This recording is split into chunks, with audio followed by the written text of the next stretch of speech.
Hello, everyone. My name is Rebecca. My pronouns are she, her, and I am one of the co-directors of the Notebooks Collective. Sorry, another pop-up. Founded in 2021, we are a virtual literary art space focused on community, connection, and continued learning. Our next in conversation with Ian Haley Pollock and Nathan McLean is on October 21st. Please check our website at thenotebookscollective.com to see all the details, as well as information about November's In Conversation with Nicole Callahan and Zoe Ryder White. The Notebooks Collective believes that Black Lives Matter and acknowledges that as a virtual organization, our offices are on the lands of the Kickapoo, Nipmuc, Agawam, Massachusetts, and Pawtucket tribes. Native peoples across the world continue to preserve and celebrate their culture, and we encourage you to support Native writers and artists. As we do this land acknowledgement, we also want to recognize those who are suffering from conquest and terror across the globe and in our own country. Our thoughts are with them. We know that these are extremely stressful times, and we're glad you have joined us tonight to celebrate community. And now I will turn it over to Lisa to introduce our speakers. Hi, everybody. My name is Lisa. I am she, her, and I'm the other half of the Notebooks Collective. Last month, we mentioned place when we introduced Valerie Smith and Monica Lee Weatherly. And we said, place seems like a simple thing, but because we're poets, nothing is ever that simple. It's been a long month since last month. We don't know about you, but we can confidently say that nothing feels simple right now. The world we thought couldn't get much heavier went and did just that. And it's hard to know, even with our privilege, just how to navigate when the world is how it is. But then we started to think about this evening and of what Taylor and Jason said when we asked why they wanted to be in conversation together. Part of what they said was, both of us are equally concerned with using poetry as a means to reckon with oppression, reimagine life's possibilities, and access joy in a landscape that aims to produce only grief and misery. This is what we need right now. So with that said, we're going to introduce these phenomenal poets, and then we're going to let them read their poetry and talk about what they want to talk about. And we thank you for joining us for this pocket of reimagination and joy. Dr. Taylor Byas, Ph.D., she, her, is a Black Chicago native who lives in Cincinnati, Ohio, where she is a features editor for the Rumpus, an editorial board member for Beloit Poetry Journal, and an editorial advisor for Jackleg Press.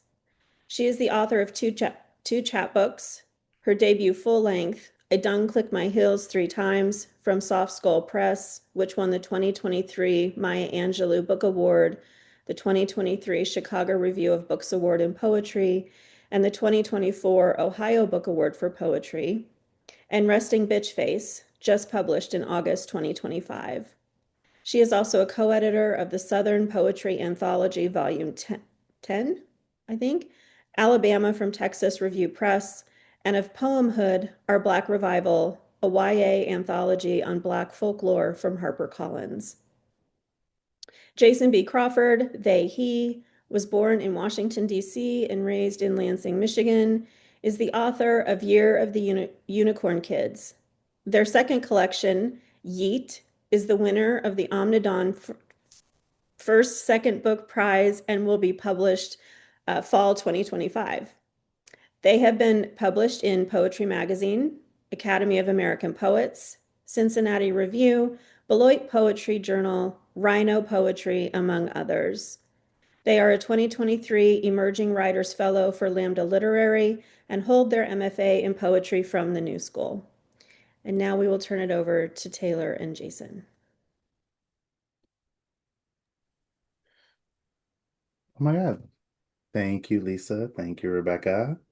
Hi, Taylor. Hi, how are you? Good. How are you? I'm good. I'm excited to talk about our book siblings. Our book siblings. Wait, wait. Cool. Yes. Shall I start? You should start. Okay, let me start a little timer here to, keep on pace as we should. Um, because I am a talker.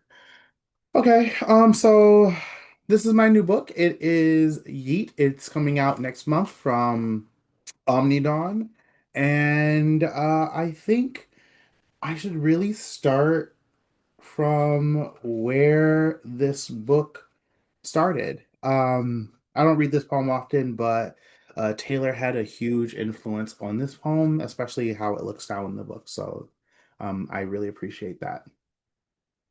If I ever leave New York, I'm going to burn everything I own. This is where the stork left me, at the foot of a planet learning to murder itself. Before I traced along Michigan's long blue veins, found a clean passageway home. I was built in a forest of boys slap boxing the summer sweat. Now a coliseum of staggering buildings stretch inwards toward me, their fingers mushroomed and unwanting, their awkward gaze sticking to me like too ripe fruit. They must teach me about my skin and its dysfunction, the walls I refuse to blend into. What happens when I can be seen? I am a child, born in a country that hates me more than I hate myself. I'm trying to understand the color green, all the life that it could hold, but I cannot shake this feeling of what I owe. So, what you really need to know about this book, truthfully, is that um, it is an Afrofuturistic take on us thinking about what would happen if all the Black people left Earth. Like if we just like collectively took ourselves off Earth and found a new space that we can consider safe. And like so, this is almost like a mythology of that. 5 years, 500 years, 1,000 years in the future. So I wrote these things called quizzes and essays. So I'm gonna read one of the quizzes. I also never read this either, so why not? History of the Ark, a pop quiz. One, and as all things do, this must start A in fire. Kissing the calves of our brick home, so easily spread was the French-tongued flame. Embers cascading the clay-smeared doors. B, in Pompeying the bent frame of the earth's crust. A world ravaged by its own copper lungs. Stones loud enough to crack a glass wake wide open. C, in a gust of wind aimed at our bodies, parallel to the tearing of the earth's paper bones. All that is laid in ash and dust and gold debris spreading across the seas. D, in leaving. 2. I've gathered enough lineage. A, to string together the origin of my birth, its wet diligence, heavy in my palms, how to decipher the blood without spilling it, before the mess of what hands can offer in return. B, to know I do not belong among so few maple trees. I am a full-growing willow split at the curl of my smile. C, to watch the beads of my mother's mother's mother scatter across the wood floor. And in this I understand leaving, fabricating enough limbs to build a bridge or boat or ladder or javelin or anything solid enough to carry my people home. D, to question the legitimacy of a name. 3. At first it was simple. A, to gather my kin by their tendering roots, my potted fingers, tiny shovels showing what love is capable of when given back the tools, even after the rot has set. B, to till the oak, fold the dirt, mine the air, make the craft, salt the wood, build the glue, brace the throat, fill the mouth, sharpen the water, lift the sound, till the, fold the, mind the, make the, salt the, build the, brace the, fold the, sharpen the, fold, salt, build, fill, lift, make, fill, and lift, and lift, and lift, and see. To question the possibilities of rain. We deluged the eyes until we were our own desert bowl, scooped from the moistening sand. We pulled meat from the sunflower stems, and this we called feast, made sloppy by our mangled arms. D. To pull the ocean towards us by its feet. 4. The first question asked was A. Do we start by crafting a map? B. How do we carry our dead in our mouth? C.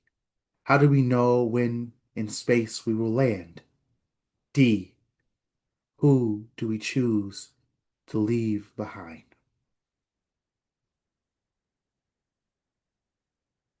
Um, a pre-discussion discussed that. I guess I'm gonna read this poem. Um, so there's a poem in or there's a painting that usually lives in the Whitney in New York called Getting Religion. It's by Archibald John Motley Jr.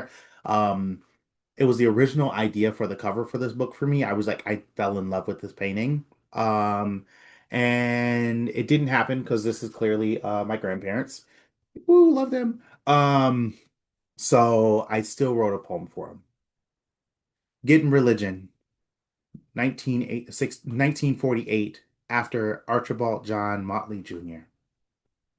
Sip, singe our lips, an unbloodied red. Swing, sing, smooth groove, sax filled the night. Tries to swallow everything but the sound we got, and we raucous, we loud as houndstooth, and we jive like them old men and them young men and them old men that was once young, and we all young, and we black the block with our noise, and they listen from they windowsills winter long, then left they mouths, and they grab they dancing shoes, and they dancing partners too, and we color and colored and blue black, and we blue black from our lungs, and we curved hip and spit slick at the ankles, we impossible dark, we mama fried it good, grease shine babies, clay inheritance, we bestiaries with beautiful things, thickets of long tooths, the sloppiest unchecked grims, we perfect round, crimson cut our lips, and we resist saying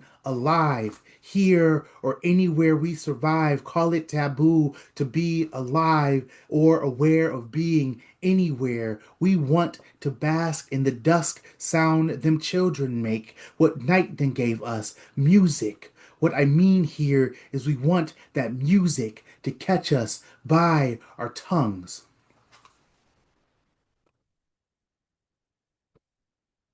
Cool, cool, cool, cool, cool, cool. I think I got time for like two more. I definitely want to read one of these poems because it's super important and I want to close with that. Um, so yeah, a lot of this is an experimental. I'm gonna read. Okay, we'll read this one because I do read this one all the time. I really like it. Um, so this one like came closer to the end of my MFA. There's reasons about it that I'm just not gonna get into, but it is an Ars Poetica. Ars Poetica. I know, I know. What a gorgeous world I've built in this aftershock. I mention the trees and they rot. How beautiful is that? I've carried some of my people on my tongue and left the rest dry, gambled with who was supposed to survive. I folded the poem into a boat, safe enough for my loves to drown by my side. I've tested the buoyancy of paper, money or otherwise, all turned transparent as lungs. I must apologize for acting on what could have been a dream, lining my coat pockets in dust. I must have been foolish. Is it not worth the sacrifice of bodies that could never enter these poems? Oh, holiest hope-filled thing, I wish to save you from the truth There's no tomorrow here for things like us. I say us and mean a litany of flies, all black wings crusting the sides. I say what if and mean regardless. There will be flowers, but who knows for whom they will be grown. I speak of the trees and mean the dead air uh, rapturing my hands, and maybe it took too long to write this. The crows have already missed their tickets home. I do have time for two more because I know this one's not that long, so that's perfect. Um, Another exploration I did in here was of language. It was like a almost like you were if we were to leave, like how do we write the language again? Um, and like how do we uh like you know what I'm thinking of, Taylor. I can't think of the word. Uh, Language and writing it down. Archive. Or how do we archive that language? There we go. There we go. We're not gonna pretend like I wasn't lifting weights at 5 a.m. I'm a little tired. Um, Taylor, on God or translations of ancient text? Oh God. Got it. She wins. That's why she's baby sister. Um, on God, essay on language. And it starts with an epigraph.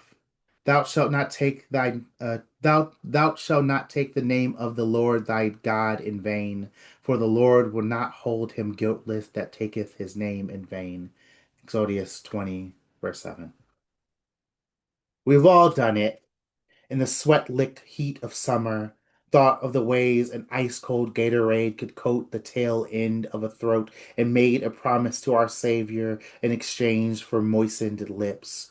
How we quote scripture in our language about the bodies made of matches. We speak of soft memory fables around crashing beer bottles and hollering mouths gaping with spit, circling a campfire mid-July. We say, on God, and it means I promise everything to you, or equally nothing at all. We sit in the presence of a dinner table, bellies full of collards and cornbread, and we say, on God, this is the best meal that's ever been made. Our grandma's hands readied in spatula whipped position, snips to not use the Lord's name in vain, but we only mean it as a hymn. On God, I promise. On God, I will fight to keep all those around me alive, all of this family and friends that are family that I break my body into bread for.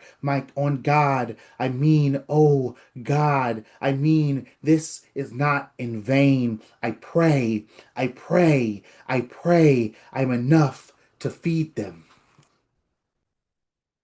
Oh, perfect. Okay. So this last poem I'm going to end with is so we can move directly into the lovely Taylor. Is I'm going to dedicate to Taylor, although it actually is after someone else. Um, Essay on Yeat, a friendship poem after Sam Herschelwein and Taylor. When I am sad, I grow my hair to its tallest branch. Some nights I call over Sam J and Patrick and Taylor and Gardy and Steven and Peyton and Aubrey and Dee and Sam H, and we gossip about boys. Stupid boys with their stupid names and why they're so often the lineage of this foliage. Sam J braids my hair back into a thick of vines for Patrick to swaddle around his neck. Steven chooses the movie that is just right. Gardy pulls the box pizza from the oven. Peyton dresses our cocktails with blueberries, bouquets flowering from the glass. Dee paints freckles on the back of my arm in the shape of constellation he remembers from when he was a child. We all gleam at the oblongness of the moon, and Aubrey requests that it returns the next night, no matter how sad or less sad we may become. Taylor reminds me that I do not own sadness. It does not belong to my body, but sometimes we borrow it. Sam H. jokes, and it too is just right. The amount of laughter, how it holds in the mouth. All of us open jaw and laughing until the room swells and the door swings open. And it is Joshua. He too now is laughing, is part of this lineage of hurt. The walls shaking from our convulsions. I could end the poem right there at the buckling of bodies, hot as a Florida night. Or I could add more bodies to this too small apartment. Dior and Jim and Joy and Zora and Faye and Daniel and Kay and Jovan and Michelle and Alexis and Amber and Chaz and Matthew, and mention the AC that was not built to carry this much heat, and mention the fear soaking the room. We worry that someone here today might not be here tomorrow. And isn't that funny? How a poet mentions blood and everyone leans in, salivating. There are some days I'm so lonely that all I can do is sit on the edge of my bed and cry until the flowers sprout underneath my pillows. Some days there's no poetry in the way I speak. Those are my saddest days. Some days I forget my friends or that I have friends to forget until I chip away at the paint on my walls and I hear the sounds of my friends chuckling uncontrollably back at the moon. Thank you. Oh, thank you for giving me life as I go to my reading. I think everyone in here, which thank you all so much for being here. Thank you to the Notebooks Collective for having us. You'll quickly see just how much our books are in conversation, which is pretty cool. And you'll get to hear us talk about it a little bit as well. But I'm going to start because this also will go to our conversation later with Essay on Shuddering. I'll be reading from Resting Bitch Phase, which is just like a few weeks out in the world. And I'm going to start with Essay on Shuddering. Nothing stills beneath your gaze unless you are a man with power. My father's looking made the rain of a storm rewind itself into the clouds, made it think twice of its havoc. My ex-boyfriend's camera, a handheld Medusa, how I hardened beneath it and how he hardened with pleasure in response to my fear, the both of us shuddering ourselves against the other. All little Black girls have been told to change for male company, have been aged with the knowledge of a man's wanting. What is comfort with the man mixed in? What were our bodies but a clean sheet of paper for others to inscribe their stories? In our own homes, we were inappropriate. When our father's friends came over, girl, go put some clothes on.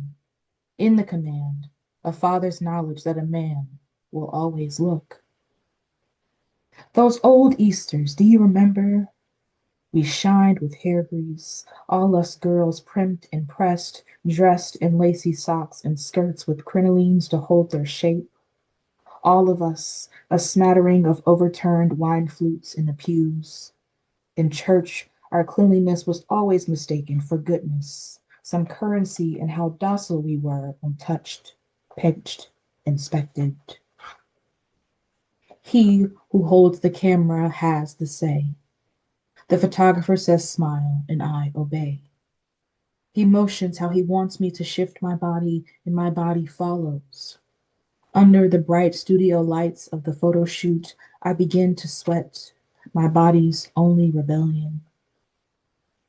My first trip to the museum was a lesson in etiquette, disguised. Do not touch, keep your voice down. My mother took me to admire the art, but the art was too busy watching me. In which I saw my reflection scarred by the names of white men. The women in the paintings did not smile. I gathered the courage to step up to girl with the pearl earring as close as the black tape would let me. this imaginary woman stuck glancing over her shoulder, forced to meet every gaze she finds waiting. Once, on a date in the Birmingham Museum of Art, my then boyfriend leaned in to squint at the details of a woman's breast, said loudly, "Women were built so different back then."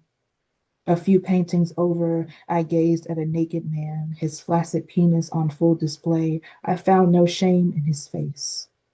My boyfriend sidled up next to me. You know, looking at all this shit reminds me that there are two types of people in this world, the watchers and the watched. Silent air quotes. Between us, his question fell unsaid. Which one are you? I've never gotten used to living alone. I talk myself through jump scares and scary movies, make shudders of my fingers. Once, at night, I walked past a television and was startled by the motion captured in the glass. I didn't think I could cast a shadow with so little light, and yet there I was, a shapeless ghost blacker than the black of the sleeping screen. Shit. It's just me, I said, as if that soothed the fear, as if I could not haunt myself. When I look at myself now, I'm really just straining to see who is on the other side of the glass. I take a selfie, and the girl in the picture is not me. Some days I dance in the mirror and cannot catch her imitations. She's gotten too damn good at copying my moves. Okay. So I also have a Jason poem in my book, which I'm going to read, which is inspired by a very real text that Jason sent me. Asked me the context of this text. I don't even remember what we were talking about. But here we are.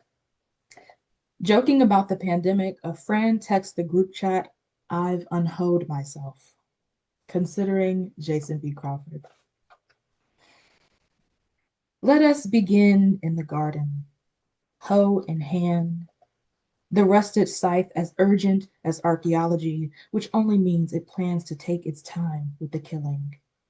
I draw back, dive the blade into the packed earth until it gashes, makes the ground beneath me uncertain. Let us move then to my bedroom, where a man makes himself too at home between my legs, where I say, "I think it's time for you to go before the going gets." Stuck up bitch swishes with the sound of his arms sliding into the leather sleeves of his biker jacket, and I catch nothing but a hoe anyways, as he slips into the night. So let us begin again with the definition. Urban Dictionary says a hoe is someone who lets any old color pencil into their sharpener, but who then has the power? Who is sharpened by whose blade? Oxford says to hoe is to dig earth or thin out, and this is closer to the truth, as men have lost all the air and their lungs have been emptied beneath me. Let us return to the text message. I've unholed myself, they say, meaning they are the agent of the act, have robbed other men of their spit. Here, let me translate. I've unholed myself. I've pulled myself from loose soil. I've re-whittled the word as gauze to pack my wound.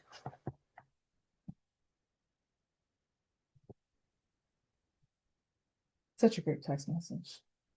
Just, I mean, really otherworldly.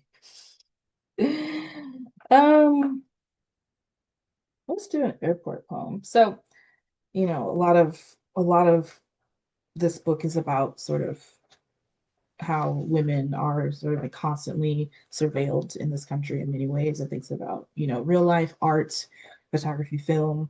Um, and then you'll see also the speaker of a lot of these poems is also enacting this sort of watching and thinking about all the ways that the gaze can be turned. And so what other place to people watch than an airport? Lessons in Grief, Piedmont Triad International Airport, GSO, 5:06 a.m. I hurt through the terminals. I blow out my eardrums with bass to make parentheses of pain around my heartache. This early in the morning, the sky is a demi-blue dark enough to muzzle anything I'd smile at. At the gate, an apocalypse of exhaustion. When boarding begins, I stare at a black wire sculpture of a man sitting on the edge of a chair, his chin in his hand as he leans forward. A child unscrews her hand from her mother's fist to run toward it, and I've written the end of this scene in my mind already, where the child's curiosity guides her hand towards what she shouldn't touch. She reaches the figure and stops, backs away, looks back at her mother for help. Up close, the wire cold, the man uninviting. The little girl is lucky, like some children who learned early on about what could hurt them and how to avoid it. She begins to cry, and I've witnessed her first heartbreak, what it's like to get up close to a man and see him clearly when it's too late. The girl's mother comes over, pulls her firmly away by the arm, and is there a better way to be saved? The sculpture remains wrapped with attention, waiting for a conversation. I know the coldness of men, have snaked my body around the wiry metal of the heartless, and still I find myself thinking of the statue, how lonely a life. My friends say I am too empathetic, and this is why I struggle to walk away from who hurts me. You see humanity where there is none. One text. How lonely a life, I mouth to myself.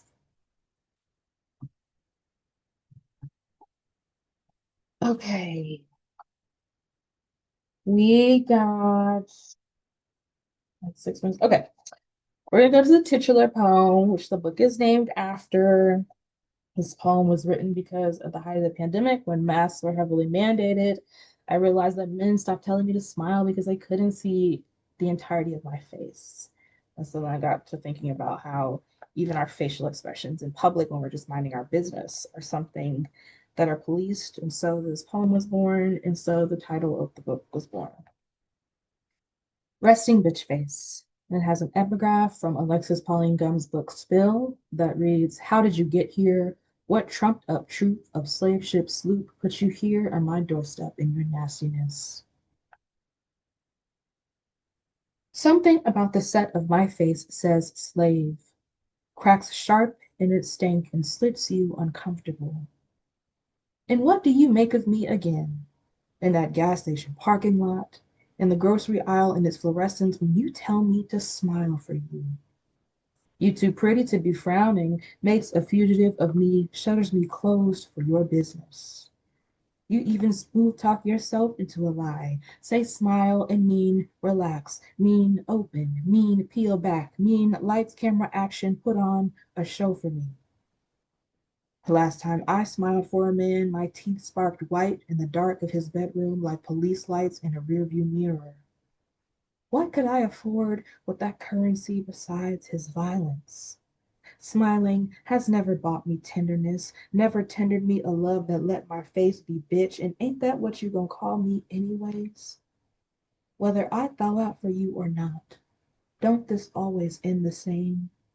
The bright you coax from my mouth, snuffed out as soon as I show it to you. Okay. Um, I'm gonna do student ekphrastic. So this one, there's a lot of ekphrastic poems in this book that kind of talk either to the art or to the artist, or they're like persona poems.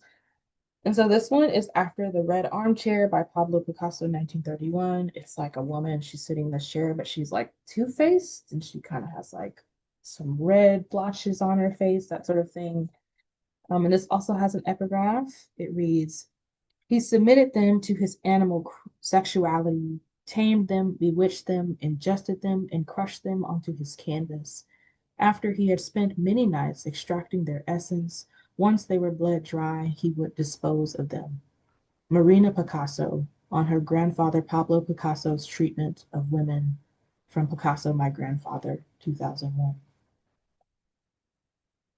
By the looks of her, she's near the end of your need. A palimpsest of textures, fabrics, a bust you busted down to static, curves you threed like fractures, the simple geometry of her body trussed to the chair like nothing separate from it, the math of your control. Picasso, she's so scared she doesn't know which way to look, and you're mad enough to show it and make her two-face.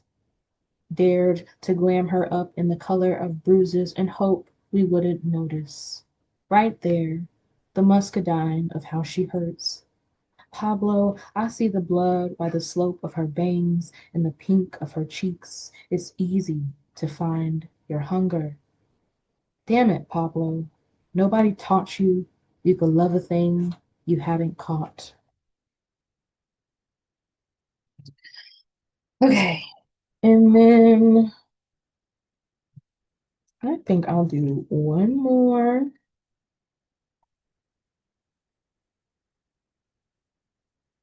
Um,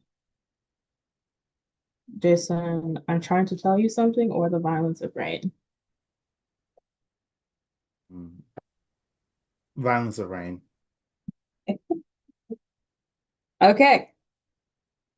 She's got a lot of F-bombs, so if anyone has any particular feelings about that, you can just meet me for a little bit. Okay. All you need to know is this poem is after Truong Tran, more specifically, their book, which is titled The Book of Other. And throughout that book, periods are sort of used more often than you expect. So they kind of fragment um, sentences. And so you kind of have to sit in the uncomfortable space of what's happening. And so if you hear me pausing a lot, that is why. The violence of rain. A man told me to shut up, and I obeyed.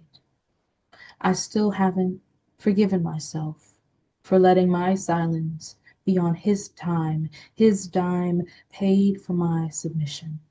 He paid every bill in the house. I paid for my hair, for my nails, for not knowing better. We argued about money.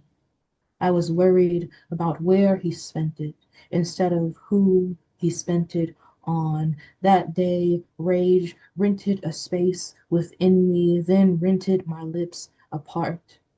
I said, money does not keep you home. I said, you're green, then gone. I said, you splitting bills in hotels, bills on the nightstand, bills paid late, the lights off, the lights cut off. I said, I'm not paying for shit. You butted your forehead against mine, your lips kissed close, said, shut the fuck up. That was the first time you told me.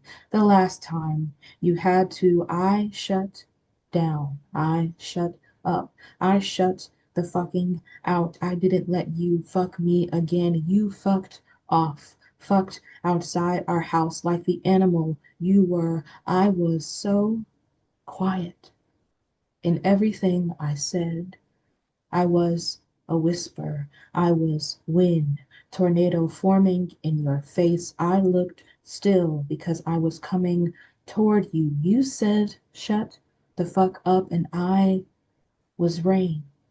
How you can only hear it when it strikes something. How it punctuates is a period splintering into more.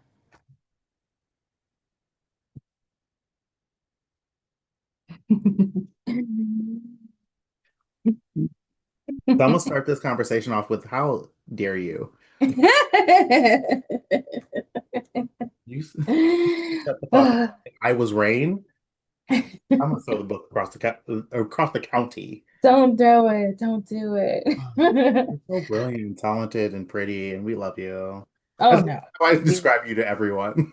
we love you. And we love how these books are talking to one another. And so I will start our conversation with talking about the poem essay. So it seems like the poem essay is kind of crucial to both of our collections. So in yours, you have multiple essays on yeet throughout the collection, along with other poem essays that are not in that series, but that's probably the most important series.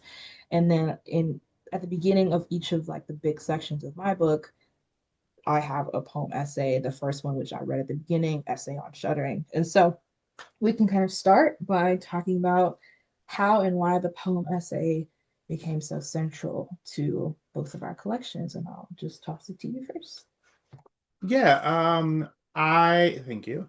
Thank you for that question. No, I started writing my essays because part of the aspect of the book was thinking what it would be like if 500 years in the future we've achieved this new space and we're talking to like high school students and like they're sitting in class and they have to write about, the not the old space so much, but like the actual departure.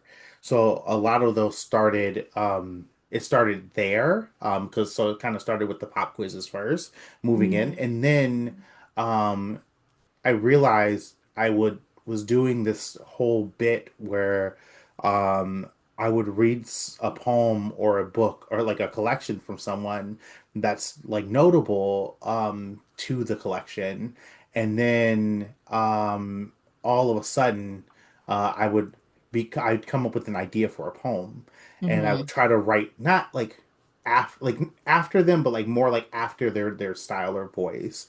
Yeah. So like the first one being like the Douglas Kearney one, Mm-hmm.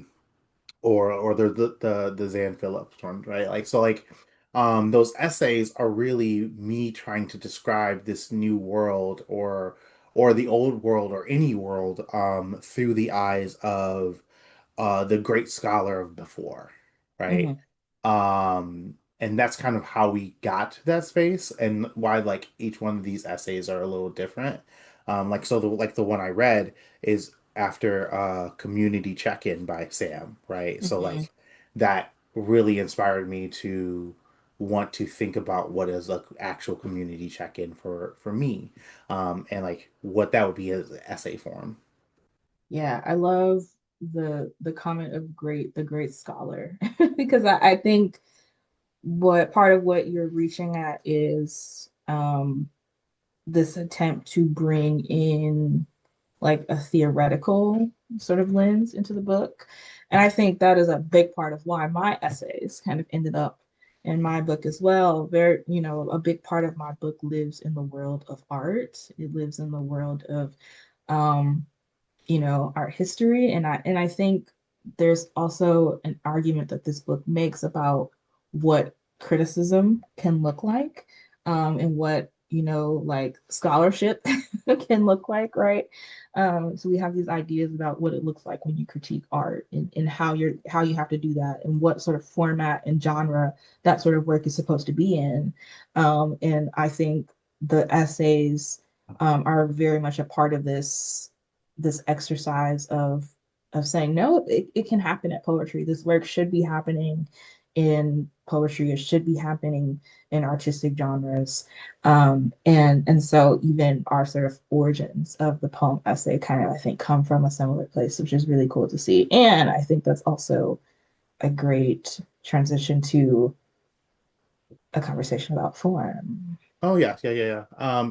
The form is definitely crucial within both of our collections, which is surprises whomst is surprised, right? So we should just like yeah, kind of can you discuss like how form came about, like is being used within your book and why like you've decided to use form as such a base layer of writing the poems? Yes, form has, I think its function for me as a writer has kind of shifted over time. In my very early days, I think form was really a way for me to like kind of figure out who I was as a poet and to figure out what I cared about. And because I think, just coming to the page with so much possibility in those early days when you still are figuring that out can be overwhelming. And form gave me the sort of, the routine, the container in which I could work some of those early concerns out. And so I feel like my first book, the insanity of having three sonnet crowns was very much evidence of me trying to figure out, who am I? What do I care about, and working it out in form. there's a lot of form in this book, although a significant portion of Resting Bitch Face are prose poems. And so it felt like I spent my whole first book kind of sharpening the sword. And Mm. then I got to Resting Bitch Face, and then I just was like slaying everything and everyone with the sword.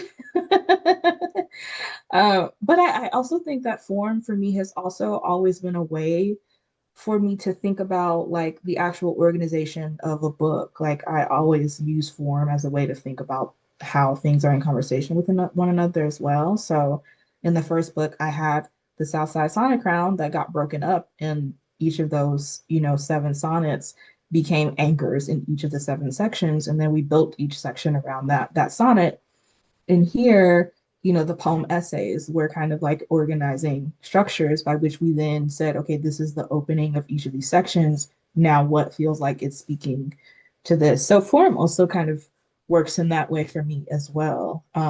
So it was very interesting for it to be similar in that it helped me arrange my books, but also it felt very different. And I think formally, of course, like I said, this book is much more prose heavy, so it's very different in that way. So I'm also going to talk about form, but I also have a side question for you. Do you think that the essay, Yeah, the poetic essay, is itself a form, and why? I do because I think my my poetic essays feel different than my prose poems in Mhm. that I feel like my prose poems in this book in particular are typically these like very tight controlled scenes. When I'm working in prose poems, they feel very cinematic to me. Like the question is, where am I guiding my readers? I feel like I am a camera lens that is moving through a scene, and then I have to sort of like think about a shot list. Like that's the way my brain is functioning when it comes to a prose poem. I feel like in the prose essays, those feel so much more expansive. Those feel like I'm reaching for a lot of different fragments and finding a way to build connective tissue between them. So even like my brain when I'm working in those spaces feels very different. So they do feel different to me. I can see that. I can definitely see that. I think not just by labeling it a thing like essay, like because we could label anything a sonnet and it becomes a sonnet, right? But I think there is a different structure to the poetic essay, like the essay poem that does be like lend itself to being a form. I Mhm. also fully agree that with form for my book, when I was stuck writing Mhm. at home when I was like writing something down and I was like, oh, I'm stuck at XYZ. Uh, Mhm. I would literally change that poem directly into a different form, which Yeah. is chaotic when you really think about it. To try to write a sestina out of eight lines you already have, or like a pantoum out of the last six lines, like it Insanity. does force you to think outside the box, but also I think of a form as a container that allows for me to continue or move forward, right? So Hmm. I know within my Pantoum, I have to reuse these lines. So I Yep. already have four or six or eight lines. They have to move now. They have to do Yep. something different. That means Yep. I can probably get the 16 lines or 20 lines I need. Right. And a lot of times, the other part about this is I wrote this in grad school. And if we think about my first book, yeah, it has so much form. But that was because it was written with me and you as that right? The OG form calendar, right? So like that was an experience like that was me testing the waters of form. When I was in undergrad, I didn't think I could do form. I thought form was like not quote like truthfully, I thought it was not for black people. And that's not fair, right? Like that's not fair to anyone. But Hmm. that wasn't how I was taught form. I was taught form by old dead white people, men that were, not something that related to me. So forcing myself into form that way and then going to grad school where people were encouraging me to do form. Hmm. And reading my form and giving me good feedback or just critique and like saying that they liked it, like made me want to do more for them because I was like, oh, y'all like this, this Villanelle. What do you see that? Which I didn't write no Villanelles. We know we hate Villanelles over here. If Villanelle There had is one one in my hater, book. I'm so sorry. huh? There is one in Resting Bitch Face. I'm so sorry And you about know what that I know. I read that. read the book. But yeah, so I think that's where how form became so prevalent in the book. It was hmm because um like I felt I was like trying to flex on my other classmates. I came in, I was like, I know how to Period. write form, and then Yeah. it just stayed, Yeah. Decolonizing the canon of, yes, foreign populated by European white men. Amen. Yes. Um, I, in sort of response to that, I want to ask, because we're thinking about, populating form and populating our books in general with a very sort of, Black experience in both of our cases. In your poem, Notice Theory, which you did not read, but you write, I start every story with noticing what I can touch and who I cannot. And I would argue that both of these books make arguments about the importance of Black witness. And so I just wanna ask if you could sort of sum it up. What argument does your book make about the importance of Black witness? Oh, yes. Oof. So when I started this book, it was post George Floyd, right? Mhm, Which um and so technically the one of the older or oldest poems in this book, because I wrote most of it during my MFA, is This Has Never Been My America. Um and uh I one thing that we often think about or talk about is the witnessing of Black bodies being murdered, right? mhm, I wanted to see if I could go from that point and remove whiteness as a gaze. mhm, And I wasn't sure if that was a possibility, but when you go through the writing process and think and try to think, it doesn't matter what whiteness wants to see from this book. It's a mhm, scary process mhm, because ultimately whiteness is what picks up a lot of these books, right? But mhm, also it's, like the people in my MFA, I was one of three Black people in my class for a lot of my workshops, or two to three Black people writing these poems, about being the only like a Black only society. And I really wanted to like stay true to that and say, what does it look like to, and I don't even want to be like, what does it look like to be Wakanda? Like, that's not what I'm saying, right? I'm saying, I mean, technically that's what the book is, right? It's like, it's Wakanda, but like, but it's saying, what does it really feel like when the stories, the voices, like, there's a point in the book where we get to, it's Black and that's it, right? Like, it's like we're talking about what Blackness is and what Blackness means, and there isn't a subjugation of throwing in whiteness to like balance it or like difference it or anything. It's just saying this is Black joy, this is Black like abundance, this is Black like Black people, right? And that, I think that's, it wasn't that I was looking towards witness, I was looking away from it, right? What mhm, happens when you no longer can witness us, right? mhm. What does that mean for us? And there was a moment in the writing process where I was like, oh, should I write the What's Happening on Earth poem? And I was like, no, for what? I don't need that. That's not what this is about. So, but yeah, you're cute. Then, talking Yeah, about the gays. yeah, I think the gays. I think that also bleeds into another sort of conversation point we had. So I'll kind of mush them together. Um, there's an oppressive gaze that both of our books also kind of address, whereas yours kind of looks away from it. I think my intent was very much to kind of like confront it head on. Like I'm kind of looking directly back, like the man that tells you to smile. It's very much like staring at him uncomfortably until he like runs away type of thing. Um, and I guess for me, because the art museum is kind of like a space, right, of that's very central to the book, and we're thinking about art.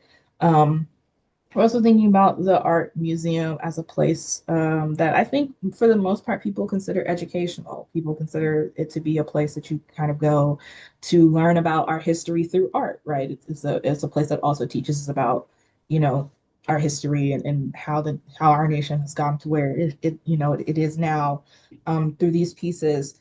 And it's also very interesting to be in those spaces as a Black woman because you can go through just about any art museum in this country and go through a pretty big percentage of it and not see anything that looks like you. Um, and so a lot of times you're in these rooms and you're there to kind of, look at this art, but in reality, you're in a room with, full of white faces that are all looking back at you. And all of these plaques have the names of white men. And then you might get to some art that are of people who look like you, but even so, the plaques still have white men on them, and the white men have sort of painted your people or photographed your people. In ways that are exploitative, for example. And so I think for me, I wanted this book to be a disruption of that space. Like if we were to imagine a literal iteration of this book, it would be the person that's being inappropriate in the art museum and being loud and disruptive in the place where you're supposed to be quiet. Um, because I think it is important to disrupt these narratives. It is important to speak back to these narratives, just to speak back to these many of our popular artists who were actually terrible people in real life and who did harm and violence to Yes. marginalized bodies in their real life. And once you know that, you also can't really, look at their art the same as well. Which I think those things are necessary. And so I think for me, sort of talking directly to the gays or confronting the gays, whether that was, in the ekphrastic poems or whether that's in the persona poems that are in the book, I thought was crucial. And I think also another aspect of the criticism that I talked about earlier. Um, I think you should be able to talk to the artist. I think you should be able to ask questions of the artists. And, of course, some of these artists are no longer with us, but I think the questions are still important to ask and the commentary is still important to offer. So, yeah. Honestly, they're not here, but they can still catch these hands, is what we're They catching strays. they shall. They're catching strays. I wish I could pull it up. There is a painting that was in the DIA that it's from a black or half black artist, but like the way it was portrayed, because it's like from like the 1800s, and I was just like, this feels like magical Negro, like Uncle Tom-esque, like it was just in the museum, and I was like, I felt so compelled and so uncomfortable at the same time for so long. Like I sat Mm-hmm. there for 20 something minutes Mm-hmm. looking at this painting and being like, I hate this. That Um, is the museum experience. it is. I mean, you have I know this is a detour, but like you have that poem, Discomfort at the MoMA, right? Which I love, Yes. but even that like that I was there with you, right? Like that Yeah. painting. And like yeah, the couple and like they're not caring, but like the painting is Yeah. so disturbing and so Mm-hmm. visceral. And it makes you wonder like why someone would put that on canvas, Yeah. right? Um, but yeah, I think with that because we have like 7 minutes or so. Yes. Do you want to move to time, or do you want to talk about space? That's crazy. That's a crazy statement. Oh, let's go space. Okay, so yeah, both our collections, right? They deeply consider space, the space of the page, the utilization of white Mhm. space, negative space. And Can you kind of discuss trying like to do a little example. You can see this one here. yeah, That's that's I mean that's literally what I'm often thinking about. Can you like kind of talk about like what contributed to making those choices on the page? yeah. So as I said, a lot of my poems in this book are prose poems. So we have these sort of tight boxes, these tight squares, rectangles, whatever. In a lot of cases, and I think those are off also kind of in my mind equated to the frames, the like literal frames and pictures of an art museum that you're moving through. And each of these poems is a frame on the wall that you spend your time with, you look at, and then you move on. And so when we have these poems that kind of depart from that, most notably is probably the sculpture studies series. So I have a series of poems. I think there's seven sculpture study series. They begin in tighter squares with some like breakage, and then over the course of the book, they sort of have more and more white space. The one that I just showed you is number four. So you can see that big space in the middle there, kind of like cracks in half. Um, what happens over the course of those is the sculpture studies series begins with a detached third person narrator who's sort of just observing a subject moving through the world, being violated, etc. And then as the sculpture studies goes on, an eye begins to break through. So there's this distance that is created, and then all of a sudden they get closer and closer, right, to an eye subject that eventually breaks through. And I also imagine these these sculpture studies is, literally we're watching like a sort of sculpture, a subject who is made an object by the violations that are happening to her. But then over time, she sort of gains her agency. And so then she kind of breaks out of the mold, right? And so quite literally the poems, as they have more and more white space, are like and a sort of enacting of that breaking out of the mold. And so the space for me that becomes more and more evident. I think the last two sculpture studies kind of break out of the square form and become more lineated. And so that to me represents this kind of breaking through this this objectification and becoming an I, becoming a self that then has the power to move through the world, to comment on what's happening and being done to her. And so that's how the white space is working mainly for me. I completely agree with what you're saying for that. For me, I really wanted to like if you saw me reading the book like I was reading it this way, right? The poems are actually Mhm. like this way. I don't know what to call that. Landscaped. Landscape.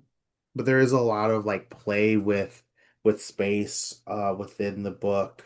Um some of the poems like span across the entire page. And I wanted to I think most notable is actually like the first poem, right? Like it's this, Mhm. right?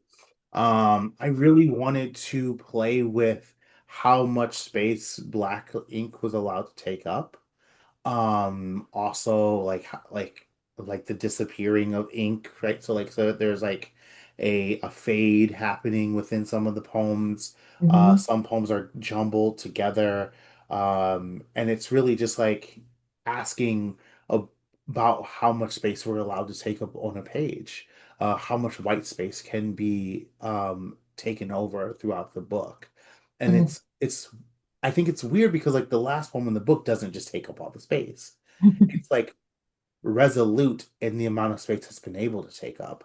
So it's just a a tertiate lineated long poem. It's like 5 pages. The last two poems take up like 12 pages. It's two poems. But like even in that, right? It's like instead of taking up space this way, it's like I'm just gonna keep talking because no Mhm. one's gonna silence me, right? So I think a lot of this was me trying to test the boundary of what does actually taking up, owning, and recreating your space really mean and look like. Mhm. Yeah. Yeah, Yeah. that's me. Yeah. And it's quite literally floating in space. It's floating in space. Okay.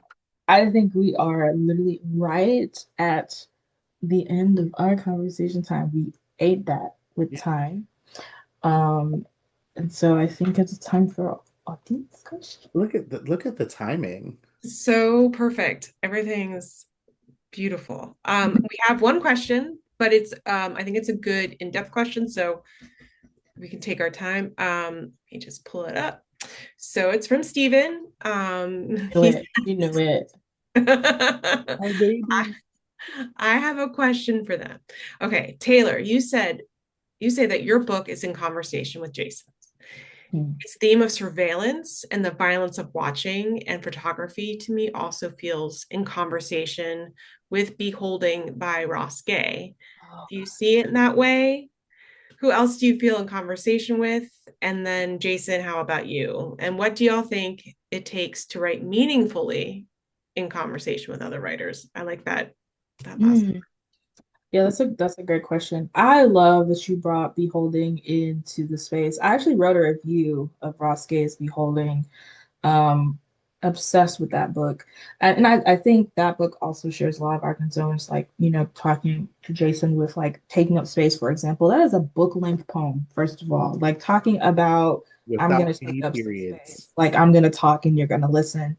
But that book is also very much concerned with the sort of like sick spectacle of violence, right? This picture of this girl like quite literally falling from a building.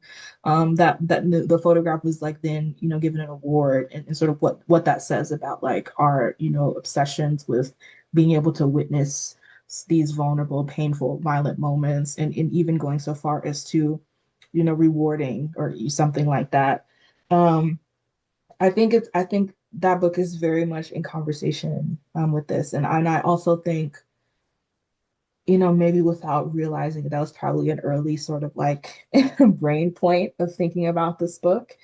Um, because there's a poem that I didn't read in this book that's like a poem about the war, like a war photography exhibit, and it's just an exhibit of war photographs and just photographing, dead bodies and massacre and all that sorts of thing. And it being given a whole sort of exhibit for people to walk through and sort of just look at these, these people who have been shown in these really vulnerable moments. Um, and I think, people have been talking about this book. One of the words that I've heard a lot of people use is unease. And I love that. And I hope they continue to use that and feel that, because I think there should be some unease when thinking about our relationship to spectacle, to watching. There are moments in this book where you find yourself kind of in the middle of watching something, and you have to kind of check why you're leaning forward. As Jason kind of said in their poem, the poet mentions blood and everybody leans forward. When you catch yourself in that moment, then you have to sit with yourself. What is it about me that's attracted to this? What is it about me that is hungry for this violence? And that is uncomfortable, and it should be uncomfortable. And I think both of our books ask those questions of the reader, in a way that might be uncomfortable. um, you asked about what does it mean to be intentional about being in conversation with other people. This is actually one of the things that Jason and I had on our agenda, but didn't have time for. The sort of like after poem and like different iterations of that are very important to both of us. Like sometimes it's not after. Like I had a considering Jason B. Crawford poem, for example. But I think there are ways that we are constantly bringing other, whether that's other poets, whether that's other genres into our work, because I think building that that even sort of like that academic lineage of like these are all the things that helped this book come into being. Um, I like showing a reader that process. I like inviting a reader into that sort of brain work. Um, I think it's also important to then read the reader to things that I love that maybe they don't, that they don't know about. I think that expands their experience of the book. And so I think for us, those after poems or those considering poems or whatever the case may be, are definitely ways that I think we're intentional about being in conversation with other people. Okay, I'll stop talking now. But you're so brilliant. That's Dr. Taylor Byas. I don't know if you Dr. Taylor Byas. I literally was looking at Beholding today again. It's not in like my room right now, but like I often will bring it into I was teaching before this, Mhm. literally like up until the moment I had to jump on a Zoom. Um, but I bring it into my classrooms a lot because of its unapologetic nature, right? Mhm. Like you said, it's a full book length poem, but the thing that people forget is it's a full book length poem without any periods. It's Mm, saying, I'm going to sit here and talk. Um I'm going to profess for 96 pages. yes. And there's so many important things to talk about in here, and there's so many devastating things that happen to Black bodies, but there's also so many good things to talk about. And like, where we're like, if we're to cut it at its root, right? He's talking about a 6 second clip Yeah. of Dr. J doing the spectacular Yeah. and what it means to be Black and do the spectacular, Mhm. right? And good and bad, right? And I Mhm. think I definitely was thinking a lot about that book when I started writing my book, right? I was thinking about what it means to like, can we make the spectacular happen? Mhm. Um, in terms of community, like, I mean, yeah, the after poem is super important to me, but I also really think deeply about well, let me say this. The after poem is important about me for me because I'm often like I mean the way I started writing poems was listening to other people or reading other people and then seeing if I could do it.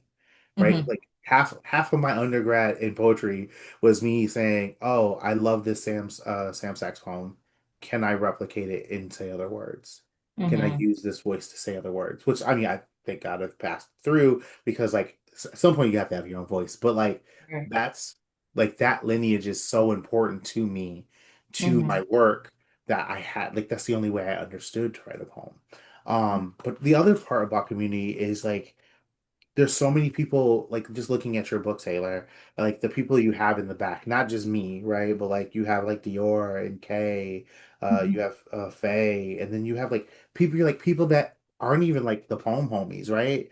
Like you Mhm. have like the poemies, but like that Mhm. aren't us, right? Like you have like Jayton and Destiny and Samantha and like you have Hugh and Megan, like the fact that you're bringing all these people into this space. That's the community that is equally as important to the Mhm. crafting of a poem. Because those are, let's be honest, if we're going to be super honest about the room, we're not selling 50,000 copies of this book often. I mean, unless you're Taylor. But like outside of that, we're not selling 50,000 copies of books, right? Right. The first readers are the people that often are the first buyers too. That is our Mhm. community. That's who we're writing for. Mhm. And like not saying we tailor to them, but we consider them in the community and we consider them in the work, right?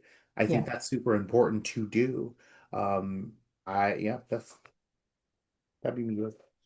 We have actually a few more questions that have come in if you are up Yes, for let's do that. it.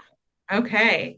So from Cynthia, she would love to hear from both poets how their earlier studies related to form led them to creating their own forms on the page, and whether, Mhm. if they agree, it's popular, in quotes, recently among contemporary poets to play visually on the page, why they think poets are doing more of this lately. So, like, why is this? Why are we seeing more of this kind of visually visual Hmm. way? I think part of that is kind of a result of just the times. We have like the rise of social media, right? The rise of digital literary mags as well. And so there's a way that like I think the sort of visual experimentations just have the potential to be honed in a way that they didn't before, or people have the potential to like publish these things in a way that like just wasn't accessible.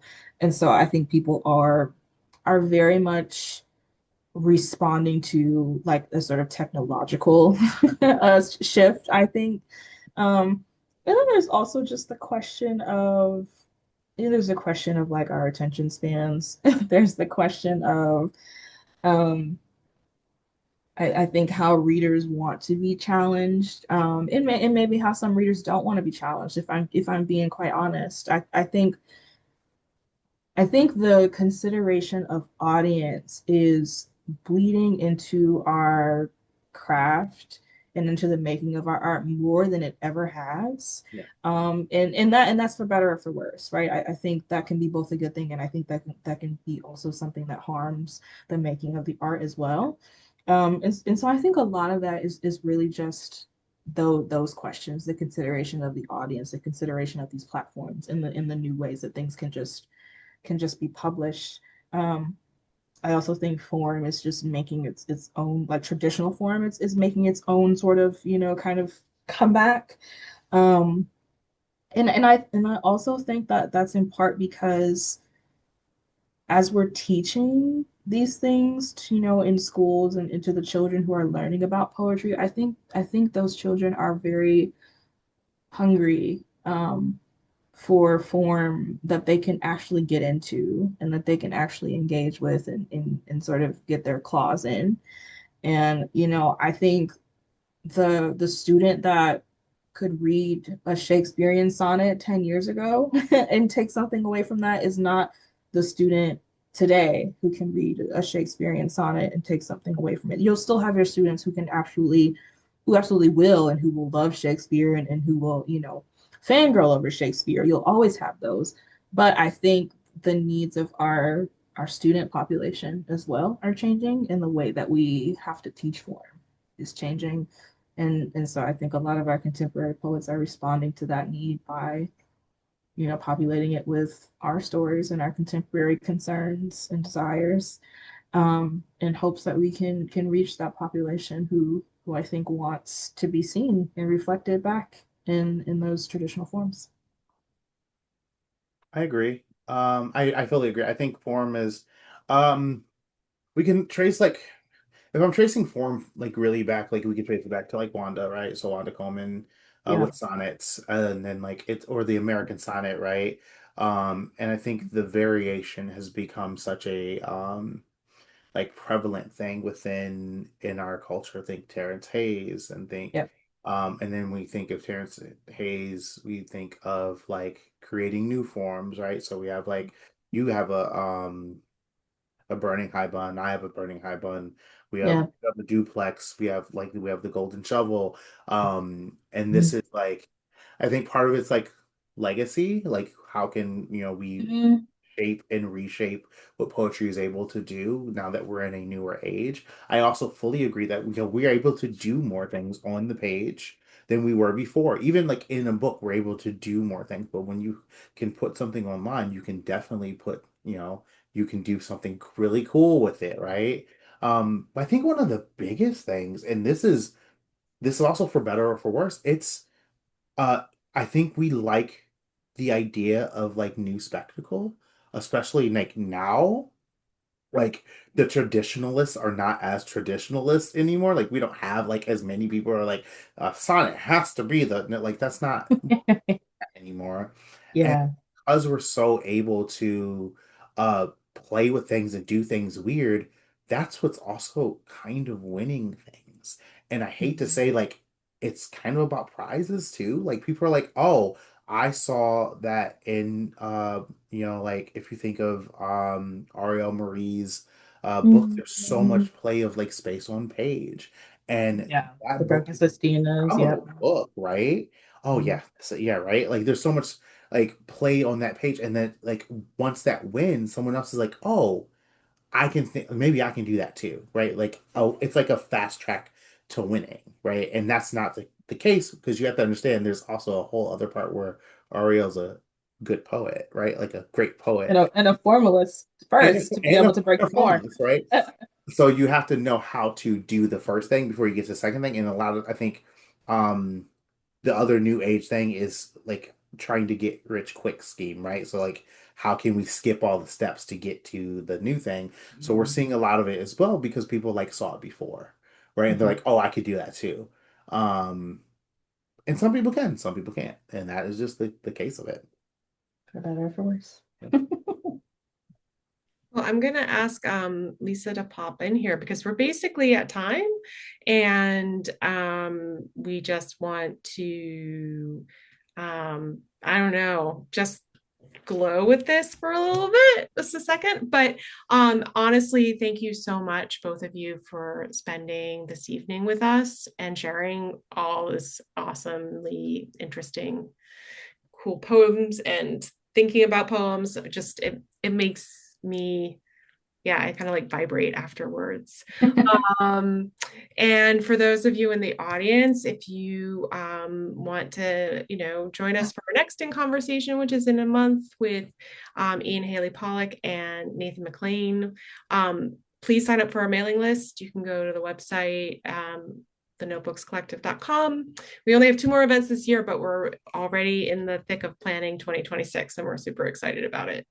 And if anyone out there would like to unmute or give a little holler to say thank you, we would love that as well. So I will clap. And go get these books. Jason's isn't here yet. I can't wait till it gets here, but go get these books. They're so good. Thank you, Jason. Thank you, Taylor. And thank you, Lisa and Rebecca, for hosting. It's absolutely wonderful. Thank you for coming. Thanks, Stephen. Hi. Malcolm, it's nice to see Hey. you.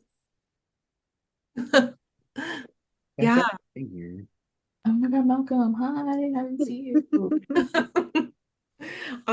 And with that, we will say goodnight and hope that you all have a wonderful, as best as you can, time going forward. This made it better. This made it Yes. better. Thank y'all. Bye, everybody. Thank you. Bye, everyone.